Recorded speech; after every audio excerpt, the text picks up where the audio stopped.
Barakatah Yahweh, Barakatah Yahawashi, Ba'ashem, Rakha Kodash. Double honors to the apostles, bishops, and elders of Great Millstone, and shalom to the elect. That's who these lessons are for. All right, brothers, and a few of you sisters out there. I have a YouTube channel queued up here on the screen by the name of Covert Cabal. All right, and definition of the word covert, if you didn't know, is like something that's hidden. You see what I'm saying? And a cabal is like a clique. As a matter of fact, here's what I'll do. I'll just separate quick. Boom. Covert. It says not openly acknowledged or displayed. Covert operations against the dictatorship. A thicket in which game can hide. It's talking about wild game, deer, moose, things like that. Now let's look up this word cabal.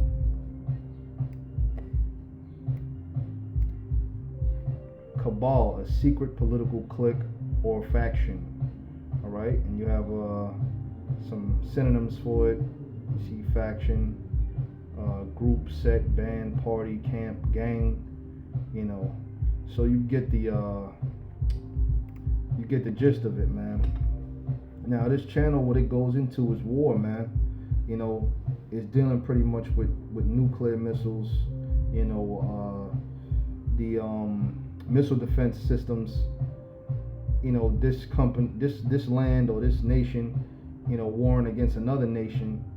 All right, you see what I'm saying? And it's very informative to the times that we're living in, man, because as you well know, we're living in a time of war. All right, and like the scriptures say, the Lord is a man of war. So who's bringing this war on? Ultimately, it's the Most High, man. All right, but this video I was watching here says how China could win a war versus the U.S. And you click on it, Salakis, all this folly, madness, and it goes all into it, man. Now I'll play a few seconds of it. With China's growing military power, comparisons to the US have become common. They are quickly building up their navy, which has now surpassed the number of warships than that of the US, and rapidly advancing their aircraft carrier program, with the latest currently under construction and nearing completion. And there's a good chance that in the near future, China might completely surpass the US and become the new global power. With that, the US has recently stepped up its rhetoric and become more confrontational with China, leading to talks of a new Cold War and potentially hot war. So how might this play out? And how could China win? But before that... And it'll go all into it when you watch, the rest of the video. So what I'll do, I'll put this video in the description box, so you brothers can go ahead and check it out. But to even imagine that China could win a war against the U.S. and to become the next world superpower, that's all vain, man. That's all vanity. Hey, because we living at the end of Esau, and as it tells you in the Apocrypha, it tells you that for Esau is the end of the world and Jacob is the beginning of it that followeth, man. So whether or not they could win a war against the U.S., it matters not. All right? Psalms 2:1. Why do the heathen rage? All right? What the hell you heathens raging about, man? All right? You see what I'm saying? Let's go into it, man. Let's look up this word rage. It's from the Hebrew word ragash. Ragash. All right? And it says to be in tumult or commotion, to conspire, plot. All right? So that's what they're doing, man. Let's see if they got any synonyms, or let's see what it says in the lexicon. To rage, make a tumult. And when I read this definition, I automatically think of Psalms, the 83rd chapter, where it tells you that behold, thy enemies make a tumult. All right? You see what I'm saying? It says, why do the heathen rage and the people imagine a vain thing? Hey, because here it is, you have China, though you surpass America, with, like it says, warships and, so on and so forth. Guess what? There's no hope for you being the next superpower on earth, because like the scripture says, man, the nation of Israel is the next to rise, man. Okay? And it's going to be by the way of Yahawashi that we rise, man. Okay? It says, the kings of the earth set themselves, and the rulers take counsel together against the Lord Yahweh, by Hashem Yahawashi, and against his anointed. Now, we know who the Lord's anointed are, alright? On a whole, the whole nation of Israel are anointed, because we have been chosen to be the people that are near unto Yahweh by Hashem Yahawashi. But at this particular time, the anointed of the Lord are the elect. Okay? You see what I'm saying? It says, saying, let us break their bands asunder and cast away their cords from us. Now, I perhaps maybe read a little more than I wanted to read there, which the whole chapter is good. It's a short read, quick read. You can go all into it, You see what I'm saying? Because the topic that I want to focus on is them imagining, a vain thing. Okay? You see? Now, going back to this page, so what? Okay? If they perhaps have a chance of winning World War III, you see? It matters not, Hey, but war is coming. Joel 3:9. Proclaim ye this among the Gentiles. And those Gentiles are those foreign nations, those heathen nations, man. It says, prepare war. And that's the time we living in, man. Alright? Wake up the mighty men, your soldiers, so on and so forth. Let all the men of war draw near. Let them come up.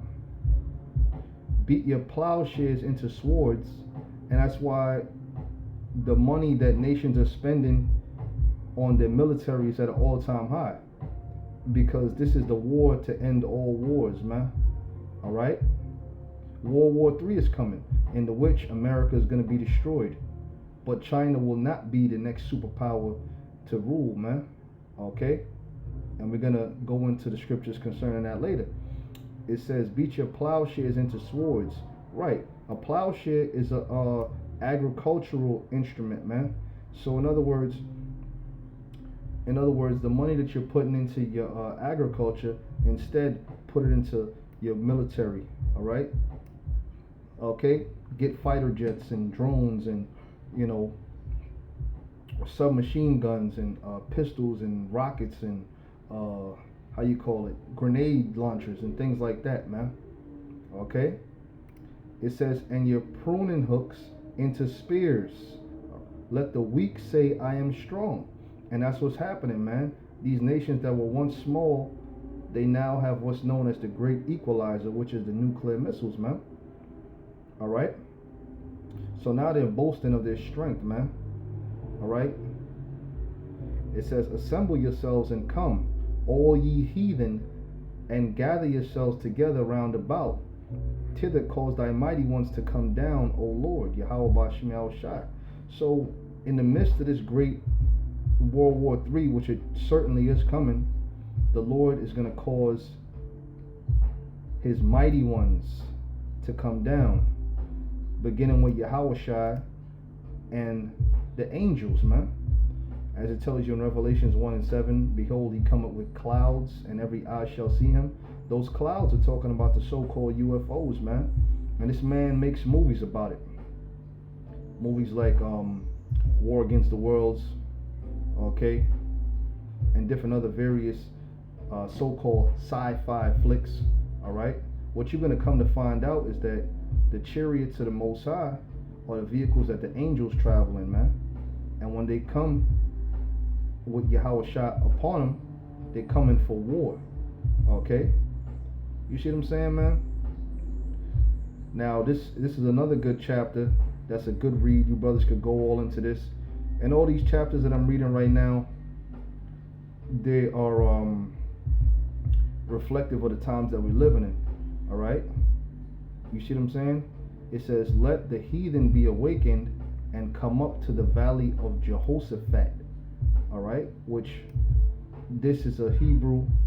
In the Hebrew, this word here means Yahawashi, meaning the Most High's judgment.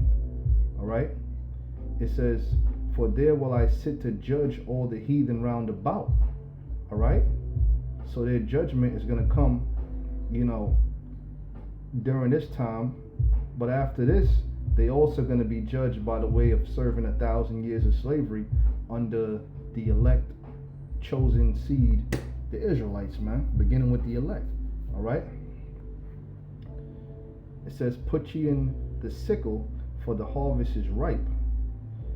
And when you read this here, put you in the sickle, which I previously did a show about, I see death around the corner, I put the Grim Reaper up there. Yahawashi is truly the Grim Reaper. Hey, because he's coming to claim a lot of lives, man, when he comes back, man. It says, for the harvest is ripe, come get you down, for the press is full, and the vats overflow, for their wickedness is great. So the Lord is comparing you people to, grapes in a wine vat, like you read in Isaiah the 63rd chapter, and he is going to mash you like the ancient way of smashing grapes to make wine. You get in a wine press or a wine vat and you smash on the grapes. That's how the Lord is going to smash you people. And it tells you that his blood is going to be sprinkled upon, that your blood is going to be sprinkled upon his garments. Okay? Which that's all parabolic for the Lord shedding a lot of blood. Isaiah the 13th chapter. I'll start at 1. It says, the burden of Babylon. Babylon is talking about America, which Isaiah the son of Amos did see. Okay. Lift ye up a banner upon the high mountain. That banner that we're lifting up is the Bible, man. All right. And none other book. Okay. Now, although you got the Bible and the Apocrypha, well, the Apocrypha is a part of the Bible. Okay. The Apocrypha was taken out of the Bible. All right. You see. And that high mountain is talking about is the American government. It says, exalt the voice unto them, shake the hand, that they may go into the gates of the nobles. And that's what we do when we out there on the highways and byways, man. We exalting the voice unto you. We're shaking the hand to rebuke you, to reproof you, to exhort you. All right. I have commanded my sanctified ones, which is talking about the prophets. Okay. I have also called my mighty ones for mine anger, which is talking about the angels, even them that rejoice in my highness. That's right. The noise of a multitude in the mountains, like as of a great people. A tumultuous noise of the kingdoms of nations gathered together. The Lord of hosts mustereth the hosts of the battle. Which just ultimately is going into the nuclear war, man. So it says, the noise of a multitude in the mountains, like as of a great people. That's talking about the nuclear missiles, man. It says, a tumultuous noise of the kingdoms of nations gathered together. The Lord of hosts mustereth the hosts of the battle. And that's the time we coming into, the time of World War III, which is going to be fought with nuclear missiles. Okay. But ultimately, Yahawashi is going to crash that party, man. It reads, they come from a far country, from the end of heaven, even the Lord, Yahawashi, and the weapons of his indignation to destroy the whole land. Which is going into the nuclear missiles, man. Alright? This is another chapter that goes all into it, man. Isaiah the 34th chapter. Come near, ye nations, to hear, and hearken, ye people. Let the earth hear, and all that is therein, the world, and all things that come forth of it. For the indignation, which is righteous anger, of the Lord is upon all nations, and his fury upon all their armies. You see that? That's World War III is talking about there. He has utterly destroyed them. He has delivered them to the slaughter. So, whether or not America or China goes to war one with another, which really is America is really going to go to war with Russia, okay? You see what I'm saying? It matters not, because neither one of them are going to win. All right? Their slain also shall be cast out, and their stink shall come up out of their carcasses, and the mountains shall be melted with their blood, and all the hosts of heaven shall be dissolved. Yeah, that's the nuclear destruction.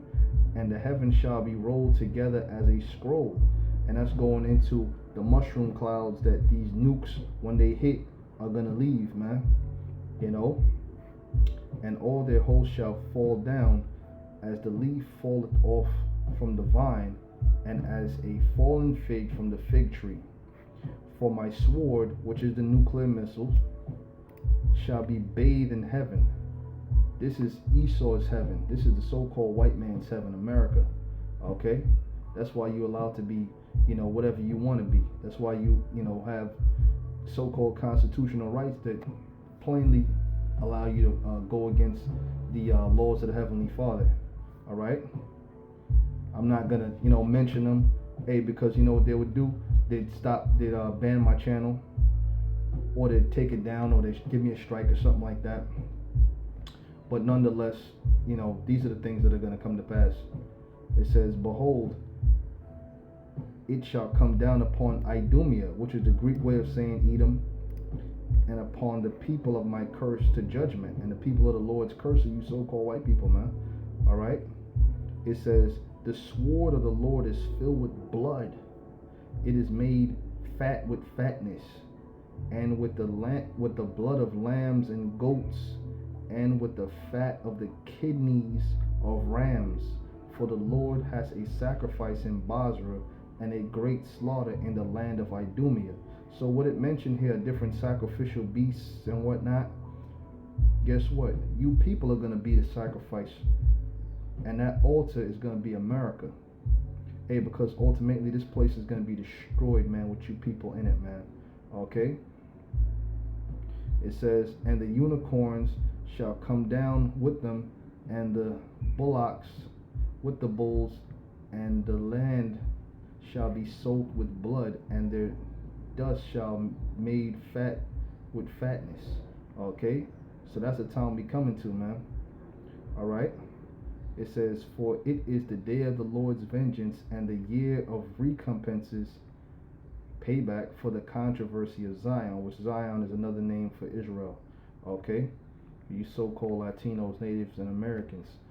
It's like your Native Americans.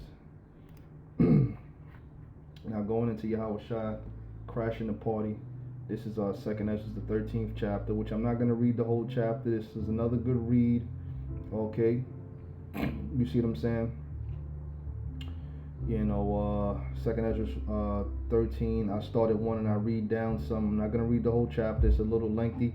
So due to the interest of time, I'll just, read a few verses here. And it came to pass. Let me see what I can do here. Let me see what I can do. How you do that, man? Is it coming? Oh, there you go. There we go. And it came to pass after 7 days, I dreamed a dream by night, and lo, there arose a wind from the sea, that it moved all the waves thereof.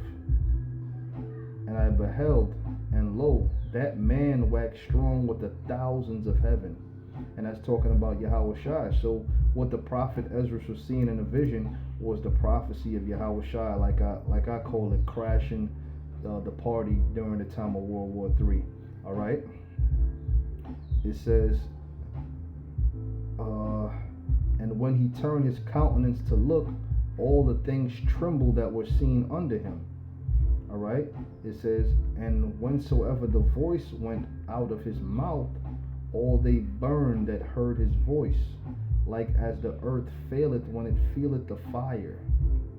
And after this I beheld, and lo, there was gathered together a multitude of men out of number from the four winds of the earth, to subdue the man that came out of the sea.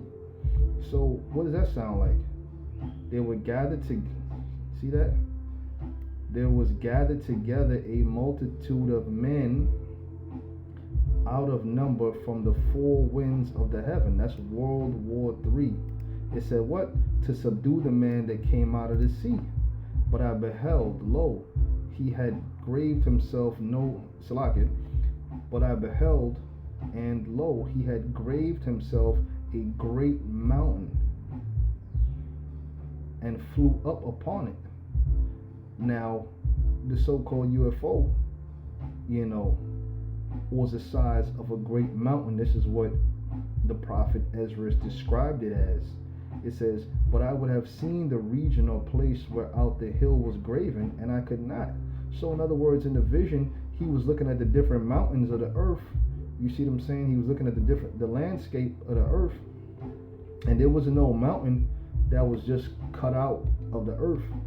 All right? You see what I'm saying? So the so-called UFO was the size of a mountain, man. All right? It says, Salakia,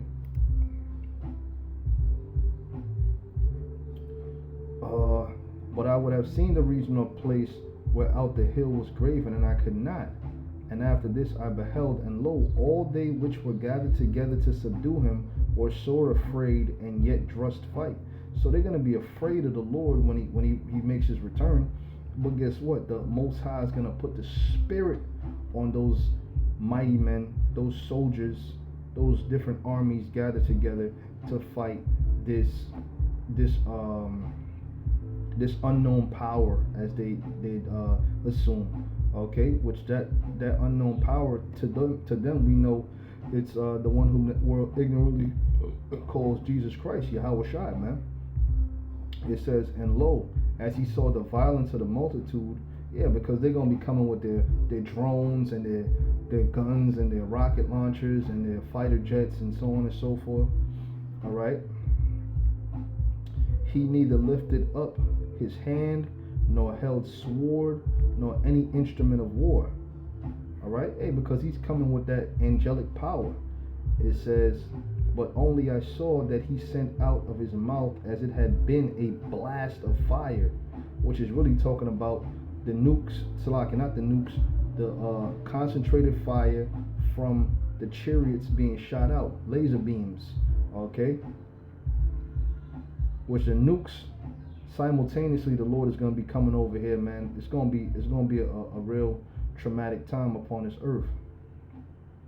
Scriptures tell you in Daniel it was a time of trouble such as never was since there was a nation even to that same time.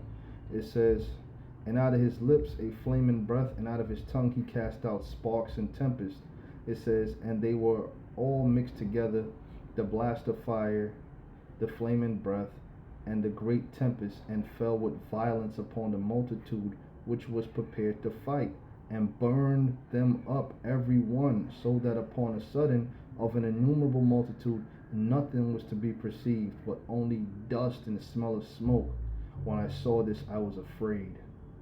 All right, you see what I'm saying? Hey, so the Lord is truly gonna, crash World War III, the party, and rain fire on those troops that are gathered together to fight. But nonetheless, I pray this lesson was edifying. Like I said, I'll put the this video here in the description box, and you brothers could check this channel out, which I've subscribed to it. You brothers could go ahead and check this channel out because it's very informative, and like I said, dealing with the times that we in, a lot of good info. Hey, so I'm gonna give all praises to Yahweh, by Hashem Yahawashi, by Hashem Rakakwadash. Shalom to the elect.